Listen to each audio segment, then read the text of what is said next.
Negative space, y'all. Negative, positive, not to be confused with good or bad.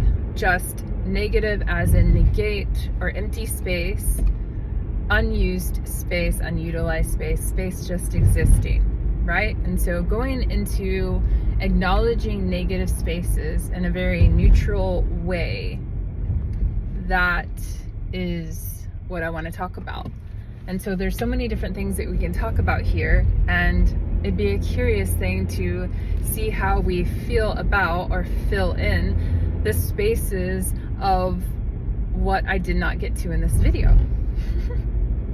So let's say we're in a yoga class and we are in a cross-leg seated posture. And just from a neutral place, we are acknowledging this space, negative space, between where our right knee is and the mat. So sometimes in life, some of us have this impulse and we are uncomfortable with the space there, and we need to fill it with something.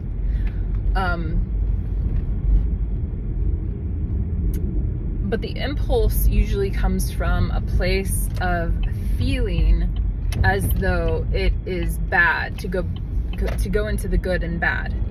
So thinking that the negative space is good or bad versus just being in a neutral way about it, right? So if we can slow down and get out of that immediate reaction and create a space or a breath between reaction and response, we can have a better discernment about what it is we are filling the space with, if anything at all. So we may take a blanket and we may want that connection from the blanket and the ground to feel like, to feel like it's one whole, to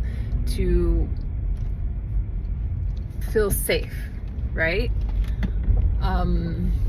Maybe it's just that. Maybe it's that putting something there is telling our bodies, it's a ripple effect. So maybe it tells our hips that they can relax, which will help them align properly. There's so many different things there, right? So taking away that impulse need out of immediate good or bad, and going into slowing down and creating that space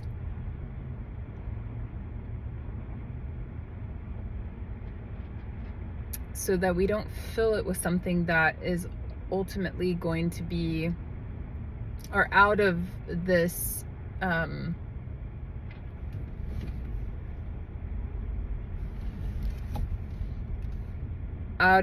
need that is more of a subconscious shame, guilt, and so on. So looking at the posturing of the yoga class and taking that into life, into the rest of our lives, we can look at the negative spaces, and it's sometimes that gray area or that unmeasured area, the unknown. We're not comfortable with it. And we can get curious and find out. And it's better to do that than to just mindlessly throw something in there that can be very reckless to us in our lives.